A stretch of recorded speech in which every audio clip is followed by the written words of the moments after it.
Welcome back. You're with our Tech Talk, the second segment. I think most of you are aware that nowadays hacking is a lot of a problem because a lot of people's Facebook accounts get hacked, email accounts get hacked, and it's been really difficult for people to keep their information safe. So what we can, I mean, like it's mostly due to social engineering. I think this a lot of these issues comes in, and how you manage your passwords. Now we have, I mean, like earlier days, this was quite simple to, like have one or two password. You have your password for your email, and then you have password for your work account, and that's about it. Nowadays, you get password for everything. So you go to your, shopping sites, and you go to your, bank accounts. You have everything online. Everything has a password, and a lot of people tend to use the same password, which is a really bad thing. That's because like let's say for example recently one of the famous sites like LinkedIn, Dropbox got hacked and all their password got leaked. So what happens is if you use that same password with LinkedIn, and then if you use the same password on Gmail account, your Facebook account, you're vulnerable across the board. That means the person who hacked into it, normally what they do is they put it out so anyone can take it. I think that's one of the biggest concern that everyone has, right, Tilina? Yes. But again, it's quite difficult for you to, like how can you remember 10, 15 different passwords? I think sometimes people can't even remember one password. So this is, so a lot of people will say put complex letters, don't use a name. I mean, there are a lot of big no-nos. Some people put, let's say mine is Kalinga 123. That's one of the basic password that everyone uses, and or else Kalinga 321. Those are the things that you need to avoid. And The thing is, Kalinga, most of the sites like ask you to put only one capital letter and one simple letter, one number, something like that. So that doesn't make passwords necessarily strong, right? So yes. if you use something like capital A, B, C, D, 1, 2, 3, 4, it's like only takes seconds to guess it. Yeah. So the sites also need to kind of step up and let the users know how to pick a strong password correctly. I mean, the word password also I don't like to.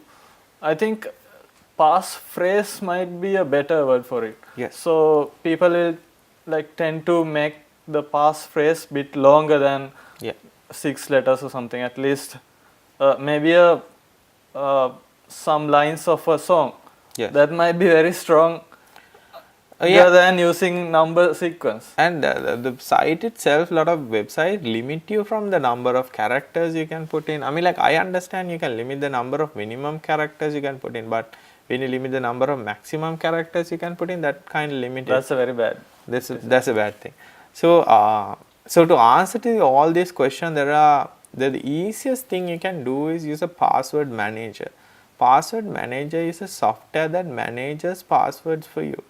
So it's like a bank. Basically, you have all your password on a single storage, and then you have a master password which you need to remember. So what I normally recommend people would use is LastPass. Is one of the long running, long standing, and like lot of even the bigger security researchers recommend LastPass, because even if LastPass itself get hacked, if they don't have your master password, they won't be able to take down the other passwords.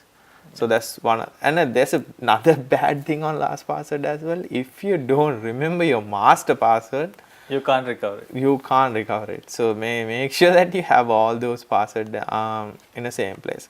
So basically, let's take a step-by-step guide on how to do this.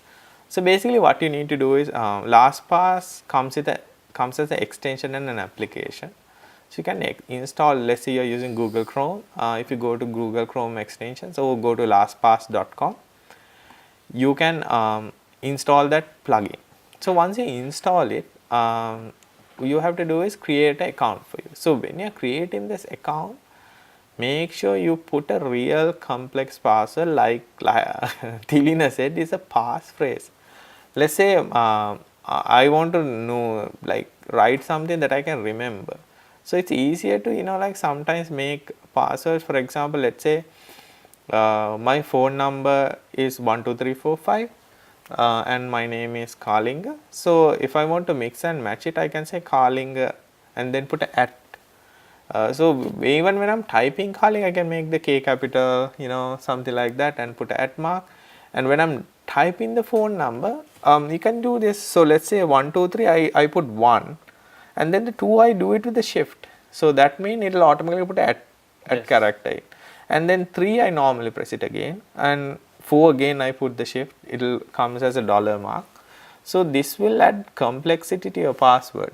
So it can be a birthday, your anniversary, but not like Carlinger 1979. So that's a bad password.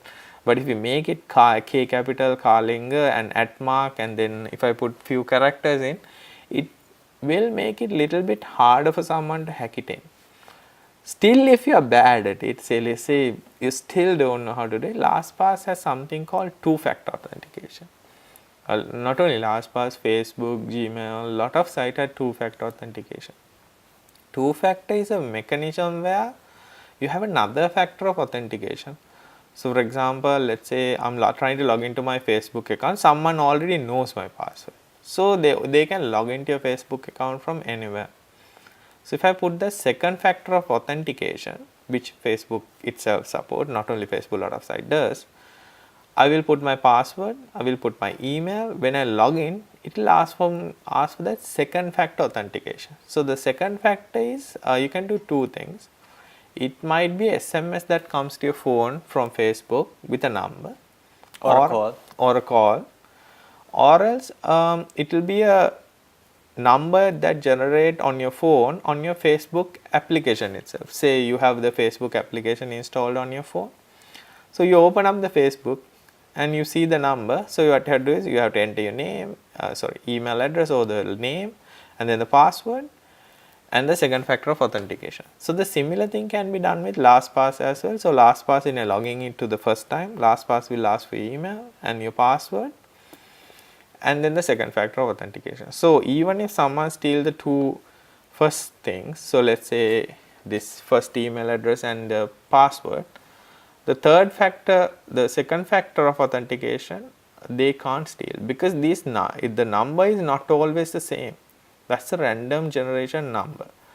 So I think we'll take a little bit of a break right now, and I think we can show you some screenshots, and we'll talk about it a little bit more. So let's see you after the break.